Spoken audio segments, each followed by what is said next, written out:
কৃষক কৃষি তার উন্নয়ন সব নিয়ে আমাদের এই আয়োজন। বাংলার কৃষি, বাংলার কৃষি, বাংলার কৃষি। ফলবে ফসল ভরবে গোলা আরো বেশি বেশি। বাংলার কৃষি, বাংলার কৃষি, বাংলার কৃষি, বাংলার কৃষি, বাংলার কৃষি। কৃষি তথ্য, প্রযুক্তি, পরামর্শ এবং জীবাণু সার নিয়ে আজকের বাংলা কৃষি। প্রিয় দর্শক, বাংলাদেশ টেলিভিশনের নিয়মিত কৃষি বিষয়ক অনুষ্ঠান বাংলার কৃষি দেখার জন্য আমি আব্দুল শহীদ মিঠু আপনাদের আমন্ত্রণ এবং শুভেচ্ছা জানাচ্ছি। আমাদের আজকের বিষয় কৃষিক্ষেত্রে জীবাণু সারের ব্যবহার নিয়ে একটি বিশেষ আলোচনা অনুষ্ঠান। সুপ্রসুধী, আসসালামু আলাইকুম। আজকের বিশেষ আলোচনায় আপনাদের স্বাগত। মানব জীবনের অন্যতম মৌলিক অধিকার হচ্ছে খাদ্য, আর এই খাদ্যের উৎস হচ্ছে কৃষি। কিন্তু বর্তমানের আধুনিক কৃষি বিভিন্ন ঝুঁকির মধ্যে আছে। আবহাওয়ার বৈরিক প্রভাব এবং ঊর্ধ্বগতি জনসংখ্যার খাদ্যের চাহিদা মেটাতে আমরা ফসলের মধ্যে বেশি রাসায়নিক সার ব্যবহার করছি যাতে ফলন বেশি পায়। এতে মাটির স্বাস্থ্য দিনে দিনে খারাপ হয়ে যাচ্ছে। এই উপায় থেকে উত্তরণের জন্য আমাদের আজকের আলোচনা সভা। এই আলোচনার আজকের বিষয় হচ্ছে কৃষিতে জীবাণু সারের ব্যবহার। আজকের আলোচনায় আমাদের মাঝে উপস্থিত আছেন, আমার সর্বডানে আছেন জনাব মোহাম্মদ জাকির হোসেন, অতিরিক্ত সচিব, সম্প্রসারণ অনুবিভাগ, কৃষি মন্ত্রণালয়। এরপর আমাদের মাঝে আরও উপস্থিত আছেন ডক্টর মোহাম্মদ রফিকুল ইসলাম, পরিচালক গবেষণা, বাংলাদেশ ধান গবেষণা ইনস্টিটিউট, গাজীপুর। এরপর আমাদের মাঝে আরও উপস্থিত আছেন আবু নোমান ফারুক আহমেদ, অধ্যাপক, উদ্ভিদ রোগতত্ত্ব বিভাগ, শেরেবাংলা কৃষি বিশ্ববিদ্যালয়। সুপ্রিয় সুধী, প্রথমেই আমরা জানতে যাব আবু নোমান ফারুক স্যারের কাছে, এই যে জীবাণু সার আমরা শুনতে পাচ্ছি, এই জীবাণু সারটা আসলে কি? এটার মধ্যে কি নিউট্রিয়েন্ট আছে যে মাটির স্বাস্থ্যের জন্য উপকার? আসলে জীবাণু সার, এটির ইংরেজি হলো বায়োফার্টিলাইজার। বায়োফার্টিলাইজারের বাংলাটা আমরা করেছি জীবাণু সার। এটা বলতে আমরা যেটা বুঝি সেটি হলো যে প্রকৃতি থেকে প্রাপ্ত কিছু উপকারী অণুজীব, যেগুলো আমরা যদি বীজের সাথে অথবা মাটিতে অথবা গাছের গোড়ায় যদি ব্যবহার করি, তাহলে জৈবিক প্রক্রিয়ার মাধ্যমে বিভিন্ন ধরনের পুষ্টি উপাদান গাছের জন্য সহজলভ্য করার জন্য এই অণুজীবগুলো কাজ করে। এগুলোর সমন্বয়ে আমরা যে সারটা তৈরি করি সেটাকে আমরা বলছি অণুজীব সার। আমরা যদি একটা উদাহরণ দিয়ে বুঝাই দিই, যেমন রাইজোবিয়াম নামে একটি ব্যাকটেরিয়া আছে, এটিকে যখন আমরা বীজের সাথে মিশিয়ে দেই তখন যেটি হয়, গাছের শিকড়ের মধ্যে সে একটা নডিউল তৈরি করে এবং সেই নডিউলটা বাতাসে যে নাইট্রোজেন রয়েছে সেগুলোকে ফিক্স করে, মানে এটাকে আবদ্ধ করে এবং গাছের জন্য সহজলভ্য করে। তার মানে আমরা কিন্তু নাইট্রোজেন জাতীয় সার, ইউরিয়া ব্যবহার করি, ডিএপি ব্যবহার করি, কিন্তু এটা কিন্তু প্রাকৃতিকভাবে একটা অণুজীব গাছের শিকড়ে নিয়ে আসে, মাটিতে নিয়ে আসে এবং গাছের জন্য সহজলভ্য করে।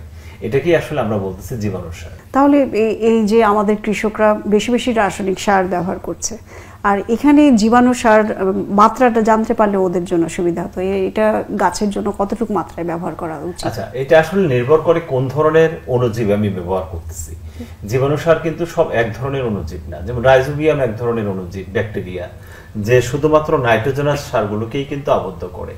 আবার আরো অনেক ধরনের, যেমন অ্যাজোটোব্যাক্টার রয়েছে, সিউডোমোনাস রয়েছে, ব্যাসিলাস আছে।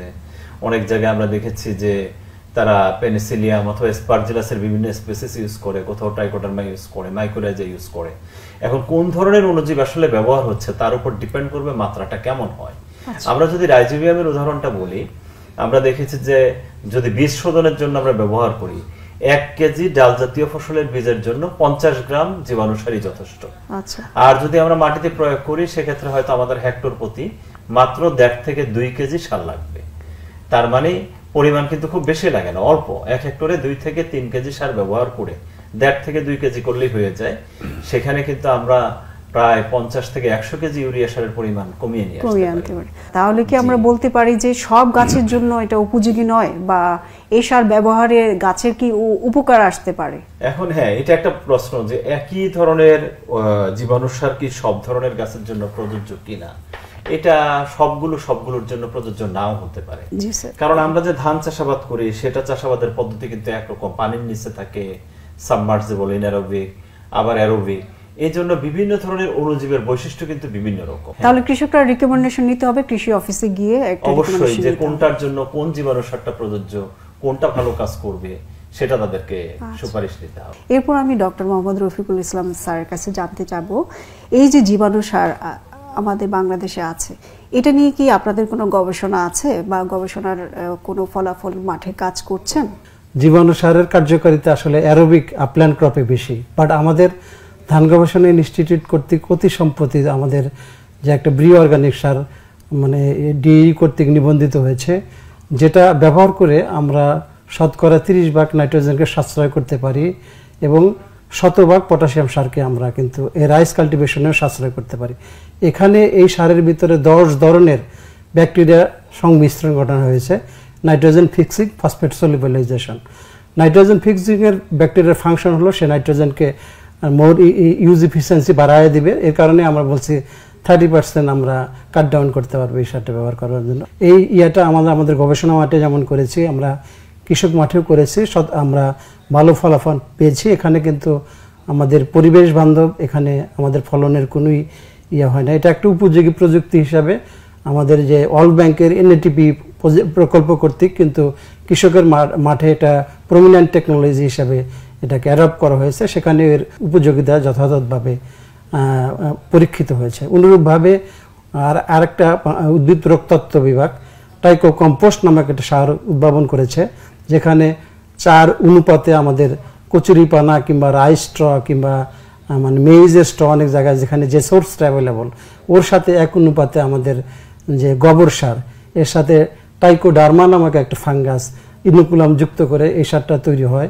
এই সারটা যদি আমরা দেই জমিতে প্রয়োগ করার, আমরা আমাদের গবেষণা মাঠে কৃষকের মাঠেও করেছি, সেখানে আমরা দেখেছি এই সারটা যদি প্রয়োগ করতে পারি, যেহেতু কচুরিপানা, রাইস স্ট্র এবং ভুট্টার স্ট্র সোর্স অফ পটাশিয়াম, আমরা কিন্তু রাইস কাল্টিভেশনে 100 ভাগ পটাশিয়ামটাকে সাপ্লিমেন্ট করতে পারে।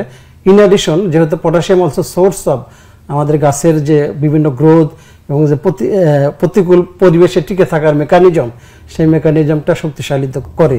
এর কারণে কিন্তু ধানের আমাদের রোগ এবং পোকার আক্রমণ থেকে আমরা ধানকে রক্ষা করতে পারি এবং আমাদের ফলনেও কিন্তু আমরা কাঙ্ক্ষিত ফলন পেতে পারি।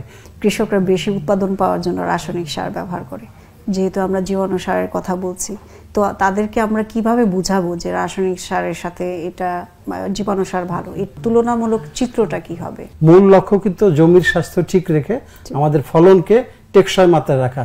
আমাদের যে ফলন, বিশেষত দানা জাতীয় ফলনের, এখানে কিন্তু আমাদের কোনো স্যাক্রিফাইস করবার সুযোগ নাই।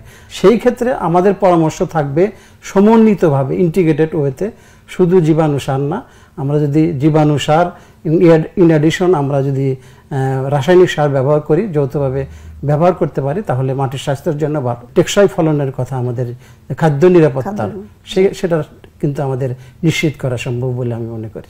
এই জীবাণু সার ব্যবহার করলে কি পরিবেশের কোনো ক্ষতি হয় বা বিরূপ প্রতিক্রিয়া আছে? মোটেই না। জীবাণু সার তো আমি আগেই বলেছি, জীবাণু সার কি করবে, সে কিন্তু রাসায়নিক সারটাকে কমাবে, পরিমাণে কমাবে। রাসায়নিক সারটা আসলে পরিবেশের সাথে কিন্তু যে পরিবেশের যে ক্ষতিকর দিকটা, সেটা কিন্তু রাসায়নিক সারের মাধ্যমে হয়ে থাকে। যদি আমরা বলি অধিক মাত্রায় যে আমাদের নাইট্রোজেন সার ব্যবহার করি, তাহলে আমাদের গ্রিন হাউস গ্যাস যে ইমিশন, যেটা আমাদের বৈশ্বিক তাপমাত্রা, সেটা কিন্তু বেড়ে যাবে। আমরা যদি ফসফরাস সারটা বেশি ব্যবহার করি, source of cadmium, heavy metal, তো আমাদের সেটা বেড়ে যাবে। সুতরাং আমরা যদি অণুজীব সার বেশি ব্যবহার করতে পারি, সেক্ষেত্রে কিন্তু আমরা আমাদের কেমিক্যাল ফার্টিলাইজার কাট ডাউন করতে পারবো। যত আমরা কেমিক্যাল ফার্টিলাইজারটা কমাতে পারবো, তত কিন্তু আমাদের পরিবেশের জন্য ভালো। শুধু তাই না, এটাতে যে উৎপাদনটা পাবো সেটাও কিন্তু আমাদের মানসম্মত, স্বাস্থ্যসম্মত হবে। এখন আমরা কথা বলবো মোহাম্মদ জাকির হোসেন স্যার। স্যার, আপনার কাছে জানতে চাইবো, বাংলাদেশ কৃষিতে জীবাণু সার এখন শোনা যাচ্ছে, এটার সম্ভাবনা কতটুকু এবং চ্যালেঞ্জগুলো কি আছে? আমাদের মন্ত্রণালয় থেকেও কিন্তু এই সার নিয়ে একটা আমরা অনেক সবসময় চিন্তার মধ্যে থাকি। সরকারের একটা অনেক টাকা এখানে বিশেষ করে বিদেশ থেকে আমদানি করে রাসায়নিক সারগুলো ব্যবহার করতে হয়। ভর্তুকির পরিমাণ বিপুল এবং সারের দামও বাড়ছে। তো এটা একটা চ্যালেঞ্জ। আর আমাদের যেটা বিজ্ঞানীরা বলেন যে আমরা যদি জীবাণু সার দিই এবং আরেকটা এবং তার সাথে তুলনামূলকভাবে কম পরিমাণ আমরা রাসায়নিক সার দিই এবং সয়েল টেস্ট করে মাটি পরীক্ষা করে যদি আমরা এই পরিমাণ মতো দিতে পারি তাহলে আমাদের বিপুল পরিমাণ কিন্তু অর্থ সাশ্রয় হবে এবং জীবাণু সারের অ্যাক্টিভিটিস বাড়বে। আরেকটা জিনিস বলি, অনেক সময় অম্লত্ব যেটা আছে আমাদের বাংলাদেশের মাটিতে কিন্তু প্রায় 50%-এর মতো অম্লত্ব হয়ে গেছে কাছাকাছি।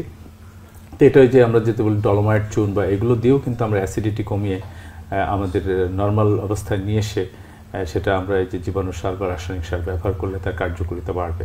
জৈব সার পরিবর্তে শুধু যদি আমরা এই জীবাণু সার না দিয়ে যদি অ্যাসিডিটি রেখে আমরা কেমিক্যাল সার বাড়াতেই থাকি তাহলে কিন্তু একসময় মাটি এই সারগুলো ব্যবহার করতে পারবে না, আপনারা শুনলেন। তো সুতরাং আমাদের সার দিয়েও কিন্তু ওই সার কার্যকর হবে, শুধু আমাদের ফসলের উৎপাদন কমবে, মাটির উৎপাদনশীলতা কমবে এবং মাটি সার ব্যবহার করতে পারবে না। তো সুতরাং এই কারণে আমাদের কিন্তু এখন এই ব্যাপারে কৃষকদেরকে সচেতন করার জন্য মন্ত্রণালয় থেকে আরো কর্মসূচি নেওয়া হচ্ছে এবং বিপুল পরিমাণ টেস্ট করা, মানে সারের ব্যবহারের ক্ষেত্রে মৃত্তিকা পরীক্ষা করা কিন্তু জোরদার করা হচ্ছে। আমাদের মৃত্তিকা ডিপার্টমেন্ট আছে, তারা করে এটা, তো সেটাও বাড়াতে হবে। তো আমার মনে হয় যে এগুলো করে আমাদের মাটির মান বাড়াতে পারবো, কেমিক্যাল সারের ব্যবহার কমাতে পারবো, মাটির স্বাস্থ্য ভালো হবে, ফসল উৎপাদন ভালো হবে এবং কৃষকদের লাভবান হবে। ভবিষ্যতে কোনো পরিকল্পনা আছে কিনা কৃষি মন্ত্রণালয় থেকে বা বাংলাদেশ সরকারের কাছ থেকে এই জীবাণু সার নিয়ে? পরিকল্পনা আগেও ছিল এবং জোরদার করা হচ্ছে বলতে পারেন। আমাদের বিভিন্ন নীতিতে, পলিসিতে কিন্তু এটা জীবাণু সারের ব্যাপারে গুরুত্ব দেওয়া হয়েছে এবং বিভিন্ন বেসরকারি কোম্পানি কিন্তু নিবন্ধিত আছে, অনেক কোম্পানি নিবন্ধিত আছে যারা জৈব সার উৎপাদন করছে। আর তাছাড়া কৃষক পর্যায়েও কিন্তু এটা জৈব সার, মানে ক্ষুদ্র কৃষক পর্যায়ে বা মাঠ পর্যায়ে কিন্তু এটা উৎপাদন করা সম্ভব। মানুষরা নিজেই এগুলো উৎপাদন করে ব্যবহার করতে পারবেন। তো সুতরাং এই জায়গাটাতে আমাদের যেমন বাজারজাত করার সার আছে, কৃষকরা নিজেরাও তৈরি করে সার ব্যবহার করতে পারেন স্থানীয় উপকরণ দিয়ে। তো এই ব্যাপারটা আমাদের দরকার সচেতন করা, কৃষকদেরকে লাভ ক্ষতির বিষয়টা ভালো করে বুঝিয়ে দেওয়া এবং আমাদের যারা ব্যবসা বাণিজ্য করে এই সার উৎপাদন করছেন তারা যেন মার্কেটে এগুলো নিয়ে যেতে পারেন এবং আমাদের যারা কর্মকর্তারা আছেন মাঠ পর্যায়ে, আমাদের কর্মী বাহিনী আছে আমাদের মন্ত্রণালয়ে, তারা আরও যাতে কৃষকদেরকে ভালো করে বোঝায়, মাঠ পর্যায়ে তাদেরকে হাতে কলমে শেখায় এবং কি লাভ হবে এটার জন্য তুলনা করে দেখায়, সে ব্যাপারে কিন্তু আমরা জোরদার ব্যবস্থা নিচ্ছি আর কি। স্যার, কৃষি সম্প্রসারণ অধিদপ্তর থেকে প্রদর্শনী দেওয়ার কোনো পরিকল্পনা আছে? প্রদর্শনীতে কিন্তু আমরা কিছু সার ব্যবহার করি এবং ইতিমধ্যে যেমন আমরা ট্রাইকোডার্মার ব্যাপারে তো কিছু সার দেওয়া হয়। আবার আমাদের ভার্মি কম্পোস্ট, আমাদের কম্পোস্টগুলো হচ্ছে, তো তার মধ্যে এইসব কম্পোস্টের মধ্যেও কিন্তু কিছু জীবাণু থাকে। আরও যেগুলো বেশি জীবাণু সম্পন্ন যে সমস্ত কম্পোস্ট সার, সেগুলোও কিছু বাড়তি প্রশিক্ষণের মধ্যে দেওয়া হচ্ছে। তো সুতরাং এটা আমাদের জোরদার করা হচ্ছে। আমাদের বিভিন্ন পর্যায়ের প্রকল্প আছে, আমাদের একটা বড় প্রকল্প আছে পার্টনার, সে প্রকল্পেও কিন্তু এই সার ব্যবহারের গুরুত্ব দেওয়া হয়েছে। আজকের আলোচনায় অংশগ্রহণের জন্য আপনাদের ধন্যবাদ। সুপ্রিয় সুধী, এতক্ষণ শুনলেন জীবাণু সারের ব্যবহার, সম্ভাবনা ও চ্যালেঞ্জসমূহ। আগামী অনুষ্ঠান দেখার জন্য আপনাদের আমন্ত্রণ রইল।